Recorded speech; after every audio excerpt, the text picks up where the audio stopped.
You shall never surrender. You shall never give up on your dreams.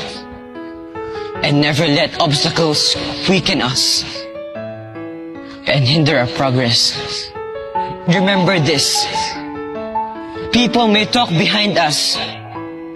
People may not believe in us. And people may drag us down.